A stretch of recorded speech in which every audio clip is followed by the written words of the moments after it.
समीर और श्रीधर बचपन के दोस्त थे। समीर को पढ़ाई में कोई इंटरेस्ट नहीं था। जैसे तैसे उसने अपनी 10वीं पास कर ली और अपनी खेती बाड़ी देखने लगा। श्रीधर आगे की पढ़ाई करने के लिए शहर आ गया। आज बहुत सालों के बाद श्रीधर गांव आया है। आओ दोस्त, कितने साल हो गए, तुम तो गांव आए ही नहीं। बहुत पढ़ाई की है लगता है तुमने। हाँ, तुम तो 10वीं तक पहुंचकर रुक गए ना। मैंने अपनी पढ़ाई पूरी की और अभी अच्छी नौकरी भी मिल गई है मुझे। तुम्हारी खेती कैसे चल रही है मेरे भाई? हाँ दोस्त, मुझे तो पढ़ाई पहले से ही अच्छी नहीं लगती थी। मेरा मन तो खेतों में ही लगता था। अब पूरी खेती मैं ही संभालता हूँ और मैं माँ पापा को आराम देता हूँ। अच्छी बात है। मैं क्या कहता हूँ, यहाँ बैठने से अच्छा हम हमारे बचपन के पसंदीदा जगह चलते हैं ना, जंगल के उस पहाड़ी पर। तुम्हें याद है ना, बचपन में हम घंटे उस पहाड़ी पर बैठते थे। हाँ, याद है। चलो चलते हैं, लेकिन शाम होने से पहले हमें वापस लौटना होगा, ठीक है ना? शाम से पहले क्यों? वो सब मैं बाद में बताऊंगा, लेकिन अंधेरे होने से पहले हम वापस आ जाएंगे। फिर दोनों उस जंगल में जाते हैं।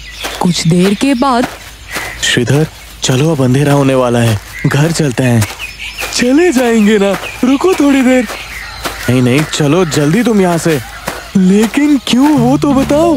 तुम पहले यहाँ से चलो, घर पहुँचने के बाद मैं तुम्हें सब बताऊंगा। दोनों समीर के घर आते हैं। अब तो बताओ क्या है उस जंगल में? अरे, तुम इतने सालों बाद गांव आए हो, इस बीच क्या हुआ है तुम्हें कुछ पता नहीं है। कुछ सालों पहले एक डरावनी चुड़ैल उस जंगल में आकर रहने लगी। उस चुड़ैल ने पूरे जंगल पर अपनी हुकूमत चलाई। जो कोई भी उस जंगल में जाता वापस नहीं आता। एक बार हमारे गांव के मुखिया दूसरी गांव में रहने वाले अपनी बेटी के में लौट रहे थे। उन्हें जंगल के रास्ते से जाना पड़ा और रात हो गई थी। इस चुड़ैल ने उन्हें देख लिया और उसके जंगल में जाने की सजा दे दी। उन्हें बहुत बुरी तरह मार डाला और उनकी लाश को जंगल के बाहर फेंक दिया। अगले दिन गांव के लोगों को उनकी लाश मिली। फिर गांव वालों ने एक तांत्रिक बाबा को बुलाया। उन्होंने जंगल के आसपास एक मंडल बना दिया जिससे वो चुड़ैल जंगल से बाहर ना आए, और लोगों को शाम के बाद जंगल में जाने से मना कर दिया। तब से कोई उस जंगल में शाम के बाद नहीं जाता। क्या तुम भी इस जमाने भी ये सारी बातें मानते हो? भूत चुड़ैल जैसे कुछ नहीं होता इस दुनिया में। मैंने तो आज तक कभी भूत नहीं देखा है। तुमने उस चुड़ैल को देखा है क्या? नहीं, मैंने तो नहीं देखा। तो फिर तुमने कैसे मान लिया कि कोई चुड़ैल है? चोरों की कोई टोली भी तो हो सकती है। तुम चलो, हम दोनों अभी के अभी जंगल में जाते हैं। फिर से? हम तो अभी जाकर आए हैं, कल सुबह जाते हैं ना? सुबह नहीं, अभी चलो। अभी नहीं, वो चुड़ैल हमें पकड़कर मार डालेगी। अभी चलो, तुम्हें हमारे दोस्ती की कसम।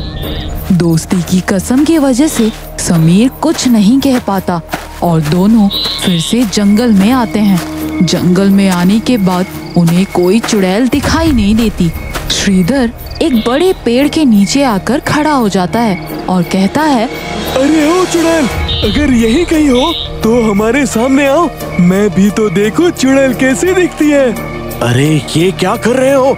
क्यों अपनी मौत को खुद बुला रहे हो? अरे कुछ नहीं होगा, कोई चुड़ैल नहीं है यहाँ, और अगर होगी भी तो भी हमसे डर गई होगी, इसलिए तो बाहर नहीं आ रही है वो। तभी ठंडी हवा का झोंका आता है और उसी के साथ पायल की आवाज आती है। दोनों इधर उधर देखते हैं लेकिन उन्हें कोई दिखाई नहीं देता। सिर्फ पायल की आवाज ही आएगी या चुड़ैल भी सामने आएगी? ओ डरावनी चुड़ैल, हिम्मत है तो सामने आओ। तब कोई जोर से श्रीधर के गाल पर जोर का एक थप्पड़ मारता है और एक डरावनी चुड़ैल उन दोनों के सामने आकर खड़ी हो जाती है। श्रीधर के गाल पर इतने जोर से थप्पड़ पड़ने की वजह से श्रीधर बेहोश हो जाता है। वो चुड़ैल श्रीधर को हाथों से पकड़कर उसे खींचने लगती है। समीर देखता है कि उसके दोस्त की जान खतरे में है। वो जोर से बोलता है, जय बजरंगबली। चुड़ैल झट से श्रीधर को छोड़ देती है और समीर उसे कंधे पर उठाकर गाड़ी में डाल देता है। समीर गाड़ी शुरू करने की कोशिश करता है, लेकिन गाड़ी शुरू नहीं होती। समीर पीछे देखता है तो चुड़ैल ने गाड़ी अपने हाथों से पकड़ी हुई होती है। समीर फिर से बजरंगबली का नाम ले लेता है और चुड़ैल गाड़ी को छोड़ देती है। समीर गाड़ी शुरू करता है। आगे जाते ही उसे गांव के मुखिया का भूत दिखता है। वो भूत गाड़ी के सामने आकर खड़ा होता है और जोर जोर से हंसने लगता है। ये तो मुखिया जी का भूत है। अगर मैं रुक गया तो ये भूत और वो चुड़ैल दोनों हमें नहीं छोड़ेंगे। मैं इनके ऊपर से गाड़ी ले लेता हूँ। फिर समीर मुखिया के ऊपर गाड़ी डालने ही वाला होता है कि मुखिया का भूत गायब हो जाता है। समीर अब गाड़ी आगे चलाने लगता है। वो पीछे मुड़कर देखता है तो वो चुड़ैल भी पीछे नहीं होती। समीर खुश हो जाता है और गाड़ी चलाने लगता है। तभी वो गाड़ी के आईने में देखता है कि चुड़ैल उसके गाड़ी के साथ भाग रही थी। वो चुड़ैल इतनी जोर से चिल्लाती है कि गाड़ी के शीशे टूट जाते हैं। समीर का बैलेंस बिगड़ जाता है। वो चुड़ैल गाड़ी पकड़कर हवा में उठा लेती है और गोल गोल घुमाने लगती है। समीर को चक्कर आने लगते हैं। चुड़ैल गाड़ी को नीचे फेंक देती है। समीर जख्मी हो जाता है और वो किसी तरह गाड़ी से बाहर आता है। देखता है तो चुड़ैल उसके पास आ रही होती है। समीर को अपने साथ साथ श्रीधर को भी बचाना था। वो अपना पूरा जोर लगाकर श्रीधर को कंधे पर उठाता है और चलने लगता है। वो देखता है कि जंगल के बाहर आने के लिए थोड़ी सी दूरी बाकी है और एक बार जंगल के बाहर आ गए तो वो चुड़ैल हमारा कुछ नहीं बिगाड़ सकती। चुड़ैल समीर के पीछे आती है और श्रीधर को खींचने लगती है। समीर के हाथों से श्रीधर छूटने लगता है। तब समीर को याद आता है कि उसके गले में भगवान का एक लॉकेट है। समीर वो लॉकेट अपने हाथ में लेकर उस चुड़ैल के सामने आ जाता है। वो चुड़ैल डरकर पीछे होने लगती है और श्रीधर को छोड़ देती है। समीर श्रीधर को उठाकर जंगल से बाहर आता है और अब दोनों खतरे से बाहर होते हैं।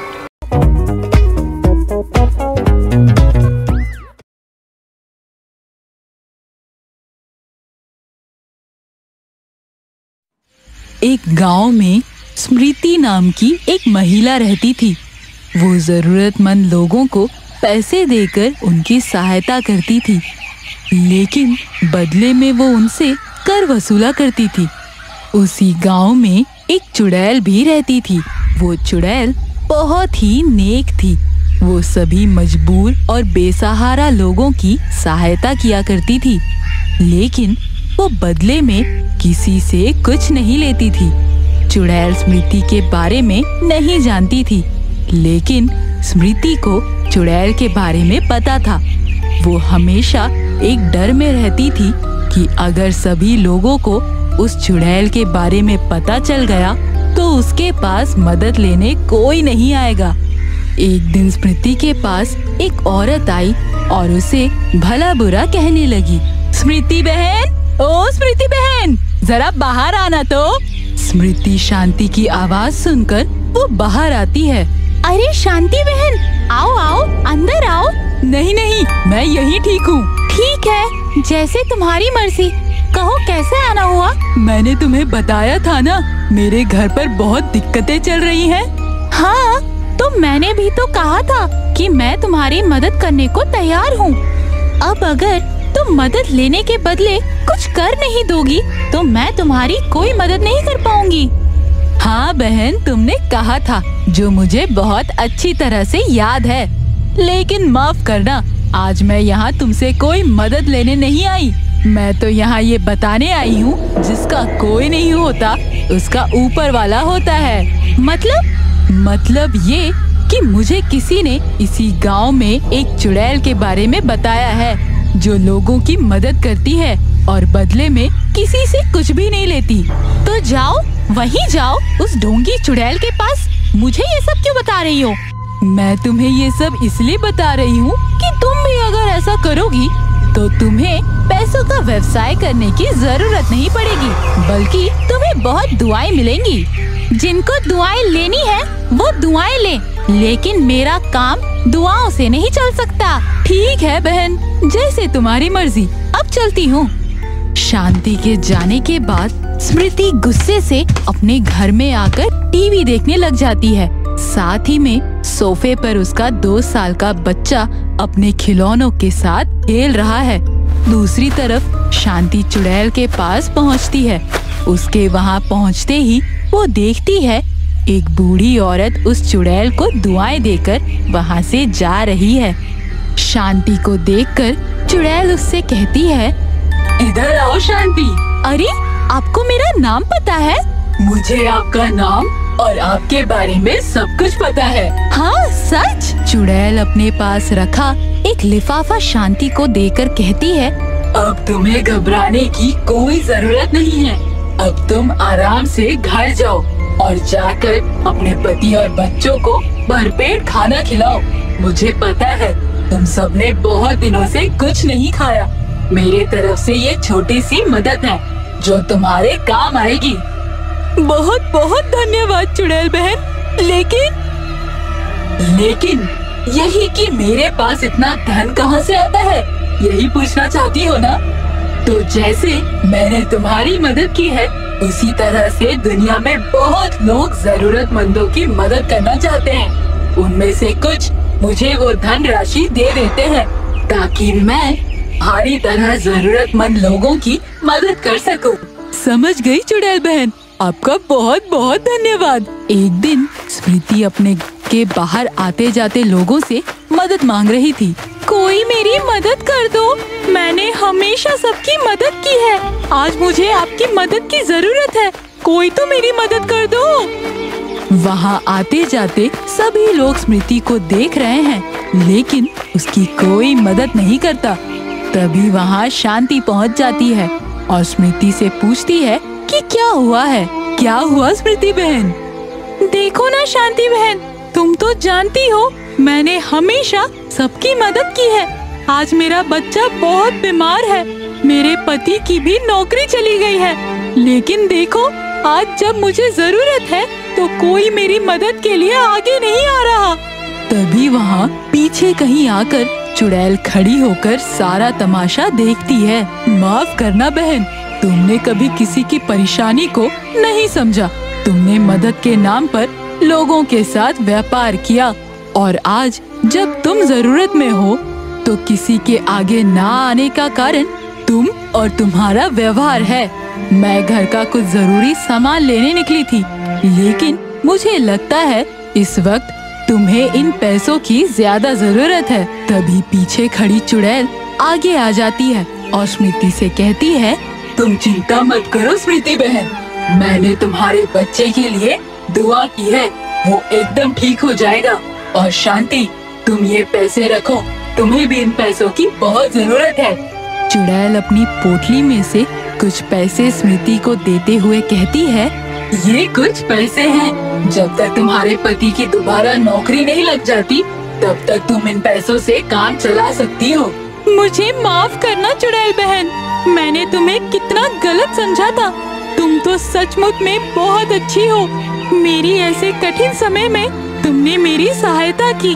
मैं तुम्हारे इस एहसान का कर्ज कभी नहीं चुका पाऊंगी। अब आज के बाद मैं किसी भी जरूरतमंद के साथ व्यापार नहीं करूंगी।